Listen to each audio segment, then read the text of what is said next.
Okay. Questions? I have a question out of the gate. The new testing, based upon kids using computers as opposed to the old system, how's that going so far? Defer to Carrick Ashley. Carrick Ashley, Deputy Superintendent, Department of Education. So we're actually in the next 4 weeks or at the height of our testing for Smarter Balance. So far, all the indications are things are going well. Occasionally there'll be local school districts that have local technology issues, which our contractor are helping them with. But overall, the state system is going well, and actually nationwide, state systems seem to be doing better than last year. We didn't have any problems last year, but there were about 8, 9, 10 states that went dark for 1 or more days, which California never did. So maybe you can just remind us or walk through that the testing starts in 3rd grade, right? That's correct. And so the little 3rd graders or maybe 2nd graders start getting prepared to how to navigate the computer for these tests, right? That's correct. Yeah. So do they start doing prep in advance of the 3rd grade year? Right. So we don't. In 2nd grade, do they start maneuvering the computers, or they wait till their kids are in 3rd grade? Right. We don't require or specify that the districts should do, but many school districts start with some keyboarding skills and give. I was visiting a school just last year that had their kindergartners and 1st graders in the computer lab doing some pretty elementary but appropriate activities just to get them used to computer skills, knowing that. Of computer science and computer technology is their future, certainly. And so the sooner they get to comfortable with the technology, certainly before the 3rd grade, because we want in 3rd grade to start testing their content knowledge, not their technical skills. Correct. Yeah, I have 1st graders, too, and they have reported that they're doing some computer work, something about the prep that you're talking about right here. Mr. O'Donnell? Yes, thank you. My comments mainly relate to the SBAC test, and I think we've had conversations about this in the past. Mr. Carrick, a Long Beach guy from a Long Beach education family. And my concerns are mainly transparency along the SBAC, because I hear from parents they have a lot of concerns about Common Core math. Some of them I think are very legitimate, by the way, having 2 children who are now taking the SBAC this week. I get confused about the math approaches sometimes. Doesn't mean it's wrong. Just say I'm confused. And also teacher access to what the test ultimately looks like. So as a parent, I feel like I should be able to see what this test looked like. Not the test my child's taking, but in general, what the SBAC looks like. Are there any plans, or maybe it exists today, where I can go on the CD website and find I can pull off a test, maybe a practice test. I can copy it off. I can do that as a parent. Correct. There are. You can go to the CDE website as well as the Smarter Balance website, and they both have practice tests that a parent, anyone in the community, can take, as well as we've got parent guides and teacher guides on what these new assessments are and what do they mean and how do you interpret scores. Right. So when I go on that website, I can see what a 4th grader is doing, like I can get an example of a 4th grade math test. I don't know if they have examples from every grade, and both subjects, but they have enough to give parents and people an idea of what those exams that's what I look want, like. Right? As a legislator, that's what I want. So how do we get there? Examples for every grade and every... Yeah, it should, quite frankly, it should be, I should be able to go and type in 4th grade as a parent. It's kind of a macro concept, but I should be able to type in 4th grade math and see what that looks like. See right. what can I do to help my student at home. And it may already be available. I'll check on that. I just didn't want to promise that it was there. I'm not going to hold you to it. But I'm also a member of the executive committee for Smarter Balance. So what's not there now can certainly be suggested. Right, and so we can have further feedback or discussion about that. Let's go over to the teacher side. We've talked about that too. Where are we in regards to the logistics associated with teachers having access to what that test might look like? And what I want is I want to be able to type in, as a classroom teacher, I want to be able to go in and type in standard 8.1.3 and bam, I want 4 test questions to pop up. Yeah. Not only that, because I don't have 38 computers in my classroom to serve every student. I probably have one. I want to be able to print those test questions up. Does that exist today? Right. So I believe that there are test questions that can be printed through the interim assessment. What you were asking for previously about going to a specific standard and printing and getting back certain test questions around that does not currently exist. I can certainly take that to Smarter Balance as a suggestion. There are a lot of things that Smarter Balance is currently working on, and as you know, this system's in its infancy, so there's a lot of improvements that need to be made. But one of the things that they are working on is a connection between interim assessments and the digital library, so that as teachers get responses back from students on these interim assessments or even on the summative assessment, that those can be connected to resources in the digital library more specifically than they are now, because now you go for a search and you get way too many results back, and we know that's a problem with the system now. So they're going back through those items and tagging those items more appropriately, so that when a teacher goes in and searches for something, they get back more targeted responses. It doesn't help you to get a response back with 3,000 responses that aren't as targeted to the area that they're looking for. I can also tell you that the executive committee for Smarter Balance just approved about $1.9 million to upgrade the digital library and make it more user friendly as well. Great, and I don't want to, as a state, just rely on this consortium that a bunch of states. I want to look at my own Department of Education and say, hey, where are the resources to make students and teachers successful? They need to be armed in the classroom. They should. It is so basic to me that they should be able to type in a specific standard, be able to print up some questions. Because what you do is, I need to know. First, I need to become aware of what they need to know, and then I can back my lesson up from there. And resources to me aren't having a bunch of lessons on a website, because as a teacher, no one could hand me a lesson and say, hey, do this. I needed to produce it, put it together, be creative my own way. I needed resources, yes, to help teach that lesson, but I wasn't a big fan of someone just handing me a lesson. That comes into how well you know your students, how well you know they learn, how well you know the diversification in your classroom and learning styles. But again, I really think we need to be able to have a test bank, not just a bank of lessons. That's where I come from, and I know I've shared that with you in the past. And I'm also kind of concerned about how we formulated the tests on the computer system, because I'm even looking at the code section right here. It says interim informative, and I think the Department of Education has kind of interpreted that a little different. The formative, I think that there's the standard, but I would almost say, or the summative, if you will. Pretty clear where that is. They're doing it today, right? But the interim, I don't know if that comports to the way people move through their lessons and their standards throughout the year. That's kind of one of my concerns. Right. So there's two, for those that don't know, there are two types of interim assessments. One is called a block assessment, which is just what it sounds like. It's a subset of skills around a certain content area that's given as a block together to a student or groups of students, and it's to target again an area. It's not a summative. The other kind of interim is the comprehensive interim, which really is a reflection of the end of year summative test. So there are small blocks of interim assessments, and then there's kind of the larger comprehensive assessment that kind of mirrors or is very much like the summative. Again, that's why I think it's so essential to get down to the standard,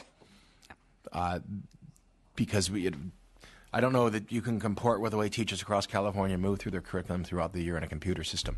But I think if you had it down to the standard level, I think it would be much more practical and the logistics associated. So when a teacher gives that test in the classroom, can they print off that test? Because, again, as I practice throughout the year, I've got to go get the computer lab, and I don't know if I'm going to get in the computer lab. Right. And we have computer labs sitting there largely dormant all year, except when they take the S back, which is unfortunate.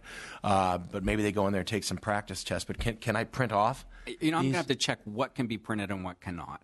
Obviously summative cannot, because you've got security around it. The interims are different, and the interims are actually made to be used in multiple ways, not just a standard kind of pop quiz, if you will, but as a teaching itself, right? You gather the students around, and you can all do an activity together. But if I through the can't print interim. that off, you should be able to. If I can't print that off, right, I might have a problem. I might be able to put it on my screen off my LCD, but if I can't print it off, do you see where it becomes logistically challenging for a teacher to even use that on a daily basis? Yep. And again, what I'm asking for is things to become more teacher-friendly and thus student-friendly. Understood. Yeah. Okay, thank you.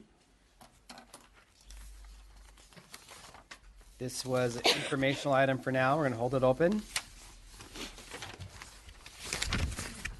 Issue number 7. K-12 high-speed network.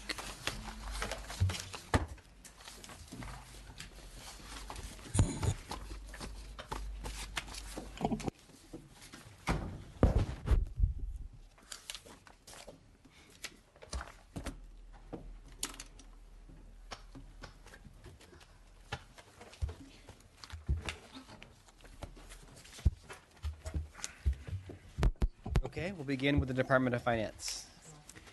Good morning, Rebecca Hamilton, Department of Finance. The governor's budget provides $8 million in Proposition 98 General Fund for the K-12 high-speed network. The proposed $8 million, coupled with $5 million in available reserve, will provide the high-speed network with $13 million for 2016-17 operational costs, the implementation of the second round of broadband infrastructure improvement grants, and equipment replacement costs at 7 county offices of education. In addition to the operational budget, the high-speed network will expect to have circuit and backbone costs largely funded by state and federal subsidies. We currently estimate that the K-12 high-speed network will end the 2016-17 fiscal year with an approximate reserve of $2 million, which would be available for unexpected costs. Okay. Department of Education. Deborah Brown on behalf of State Superintendent of Public Instruction Tom Torlakson. So the K-12 high-speed network is a state-funded program through the annual appropriation in the state budget. The Department of Education competitively selected the Imperial County Office of Education as the lead education agency and manager of the K-12 HSN program.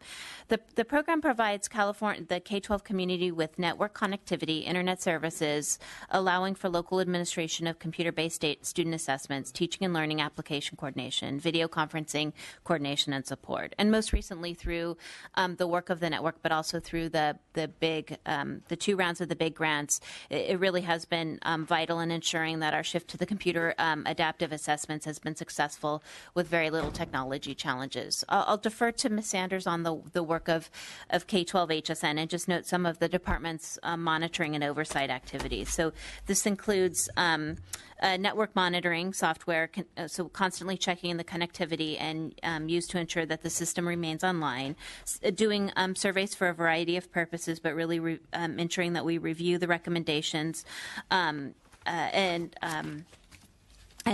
use them to make improvements in the system. So working with the high-speed network on that. The Big Data website is used to track the progress of the installation on the big sites. The My Digital Chalkboard tracking report shows us how many educators are using the site and when they're using it. And then the department holds a seat on the advisory board that meets quarterly to provide guidance and recommendations, recommended policy direction. And with that, I would defer to Ms. Sanders. Okay.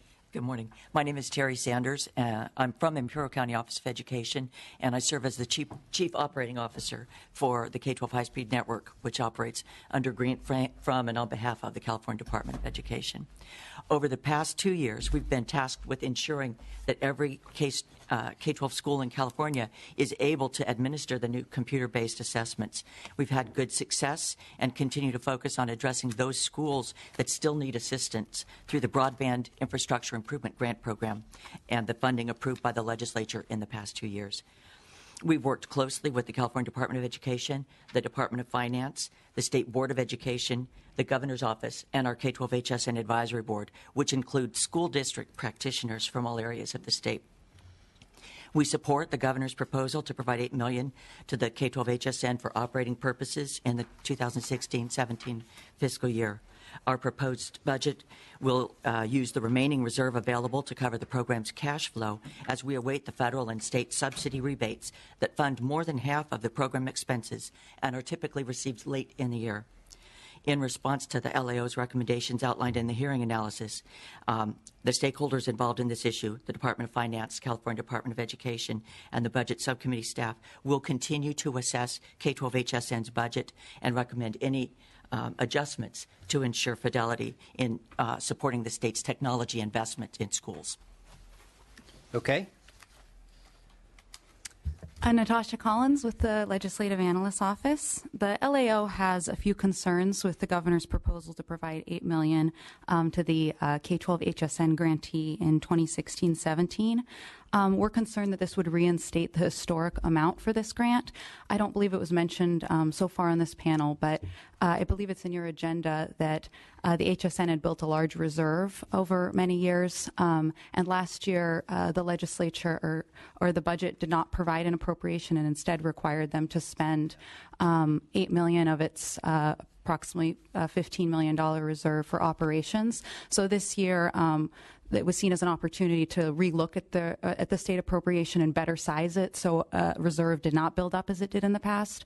We're concerned that the governor's proposal does not do this, and we may want to look at how to better size the general fund appropriation.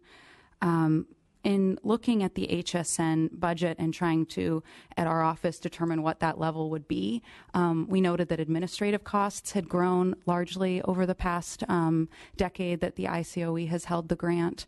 So there were some concerns there. We didn't feel that there were sufficient justification for that growth in administrative costs. The state hasn't required the ICOE to do many new activities during that time, with the exception of the big grants and the professional development over the last 2 years.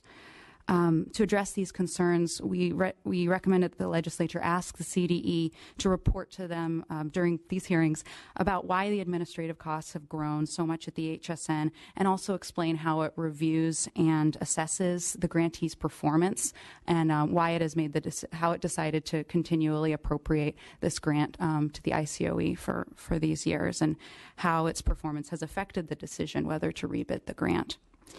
I wanted to go in for a moment on the discrepancy on the size of the HSN grantees reserve level that's noted in your agenda. This involves two main issues.